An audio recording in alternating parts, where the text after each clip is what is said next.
आजगाव येथे मायनिंग विरोधात आजगाव दशकृषीतील ग्रामस्थांची आज श्री वेतोबा मंदिरात बैठक संपन्न झाली। या बैठकीला सर्वपक्षीय पदाधिकारी उपस्थित होते।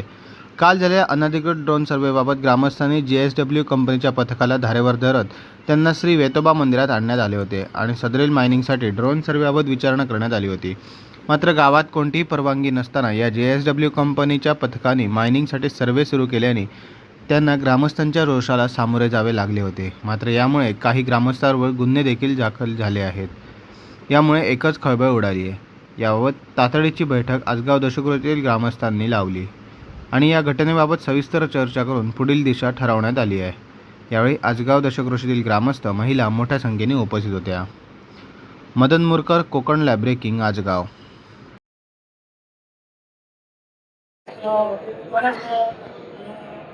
आहे एवढा म्हणजे उत्पन्न आहे जवळजवळ 20 कोटीचा त्याच्यामुळे लोकांना फायदा होतो आणि अशा या जमिनीवरती जर मायनिंग झालं तर रोजगार म्हणजे रोजगार तो काय मिळणार, 4 दिवसापुरतं मायनिंग असणार आणि नंतर ते बंद होणार। रोजगार भावी पिढी जी आहे त्या भावी पिढीला रोजगार कुठला निर्माण शासन करणार याचं मला शासन स्पष्टोक्ती करावं। हे पुढच्या पिढीचं काय, आमच्या पिढीला आम्ही पैसे घेऊन आम्ही खाऊन मोकळे होऊ, पुढच्या पिढीचं काय।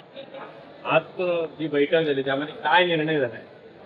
आजच्या बैठकीत जो निर्णय झाला आहे की संपूर्ण मायनिंगला विरोध करायचा आणि जे काही काल त्यांच्या पगाराबाबत दाखल केलेले ते शासनाने मागे घ्यावे असा निर्णय आम्ही घेतलेला आहे। तुमचं नाव काय?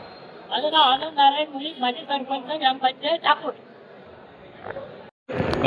आज प्रामुख्याने जी बैठक झाली कालच्या घटनेनंतर आज तुम्ही सर्व ग्रामस्थ एकत्रित झाला, नक्की किती गाव बाधित आहेत आणि काय त्याचा परिणाम असेल?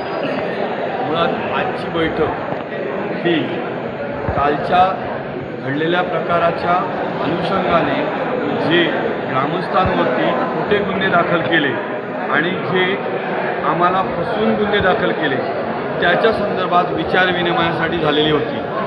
त्या ग्रामस्थांनी दशकृषीतील ग्रामस्थ आले, हजारोच्या संख्येने आज ग्रामस्थ उपस्थित होते।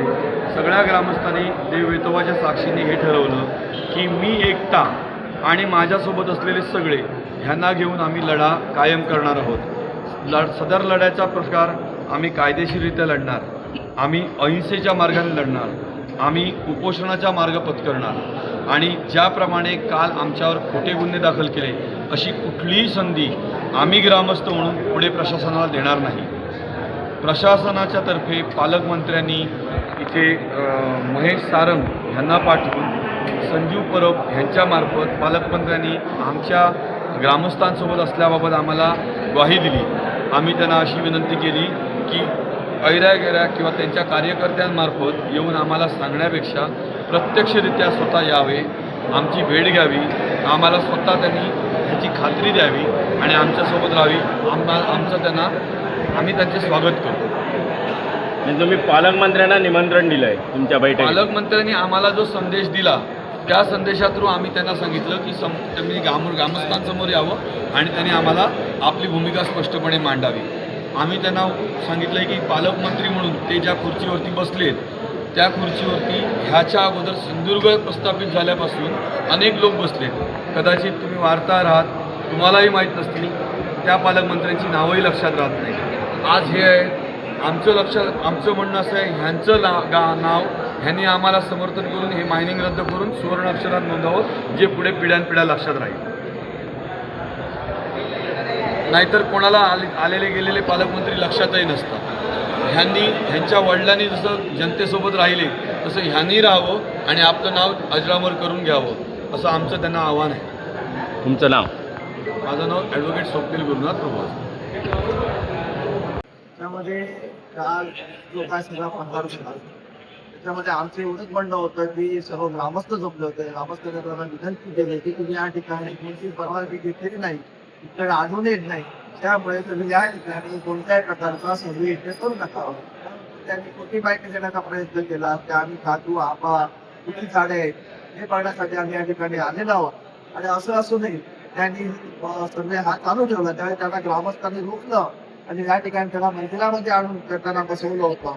परंतु ह्या आमचं त्यांच्यावर असं म्हणणं होतं का पोलिसांकडे की त्यांच्यावर गुन्हे दाखल करा, आमच्या जमिनीमध्ये बेकायदेशीर घुसत आहे आणि या ठिकाणी घुसती करते, आम्हाला कोणतीही मुजली या ठिकाणी नको आहे असं सगळ्या या शेतकऱ्याचं म्हणणं होतं. त्याच्याकडे दुर्लक्ष केलं गेलं, परंतु आम्ही त्यांना या ठिकाणी आणून बसवलं म्हणून आणि त्यांना या ठिकाणी दाखवून ठेवलं असं या पोलिसांचं म्हणणं आहे. आणि त्यांना आपण त्या प्रकारे आम्ही उठावणी काही केलेली नसतानाही त्याने तुम्ही कोणत्याही प्रकारच्या त्या ठिकाणी गुन्हा करण्याचा प्रयत्न केला असं पोलिसांचं म्हणतं.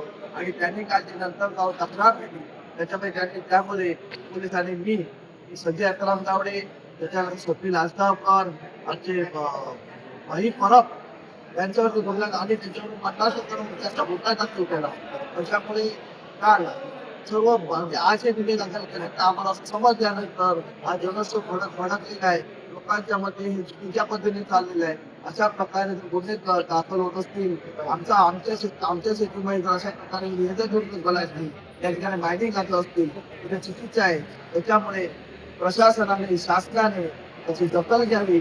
आजही सगळ्यात आमचे पालकमंत्री खासदार महोदय, महाराष्ट्राचे भारतीय जनता पार्टीचे जिल्हाध्यक्ष प्रदेशाध्यक्ष रोहित पवार यांनाही विनंती आहे की यांनी माहिती घेऊन तातडीने आमच्यावरती केलेले गुन्हे दाखल केलेले मागे घ्यावे आणि या ठिकाणचा JSWचा मायनिंगचा प्रकल्प त्वरित थांबवावा असे सर्वांना हात आम्ही शेतकऱ्यांना. तुम्हाला असं वाटतं का अशा जे गुन्हे दाखल केले तो कुठेतरी दडपशाहीचा प्रकार आहे का? 100% साहेब, दडपशाहीचा प्रकार आहे. प्रत्येक ठिकाणी अशा प्रकारे दडपशाही चालू आहे आणि ही दडपशाही संपूर्ण महाराष्ट्रात करण्यात असते. ज्या ठिकाणी या पेगुडामध्ये त्या ठिकाणी निसर्गरम्य भाग आहे, त्याच्यामध्ये लोक त्या ठिकाणी पर्यटक म्हणून त्या ठिकाणी लोक पाहत आहेत. हा भूभाग अक्षरशः मला वाटतं भस्मसात करायचं या ठिकाणी अशा प्रकारचे मायनिंगचे प्रकल्प आणून गावाच्या गावं नष्ट करायचं आहे अशा प्रकारचं शासनाचं धोरण आहे का असं वाटतं. त्यामुळे त्याच्यामुळे यातील ह्या कोकणातील ही सर्व देवालय आजूबाजूचे परिसर शेतकरी असेल, सगळ्या ठिकाणी आंबा, काजू, नारळ, सुपारी आणि महत्वाचं म्हणजे ह्या भागात मोठ्या प्रमाणात उत्पादन संधीच्या काळात जवळजवळ 24 ते 25 कोटीच्या घरामध्ये उद्योग असलेला त्याच्यामुळे नष्ट होणार आहे. आणि हे लादण्याचा सरकार नक्की प्रयत्न करत आहे, परंतु ह्याला कुठे आम्ही थारा देणार नाही. पुढची भूमिका काय? काहीच आहे. यानंतर कोणत्याही परिस्थितीमध्ये हा प्रकल्प होऊ देणार नाही. काल गुन्हे दाखल झाले, मागे घ्या नाही तर नका घेऊ, परंतु आम्ही या भूमिकेमध्ये ठाम आहोत की हा मायनिंगचा प्रकल्प इथून हद्दपार केल्याशिवाय राहणार नाही. त्याच्यासाठी भव्य दिवस लढाई आम्ही प्रत्येक गावामध्ये जनजागृती लोकांना करून बैठका घेऊ, लोकांना मायनिंग मध्ये होणारे दुष्परिणाम माहिती जाईल, त्यांना पुन्हा एकदा पटवून देऊ आणि सगळ्यांनी एकत्रीकरण करून हा लढा आणखी आम्ही स्ट्रॉंग करू. Konkan live breaking news channel, अचूक बातमी, थेट हल्ला. कोकणातील ज्वलंत प्रश्नावर मर्मभेदी लिखाण करून सत्य मांडणारे निर्भीड चॅनल. लाईक करा, सबस्क्राईब करा आणि फॉलो करा.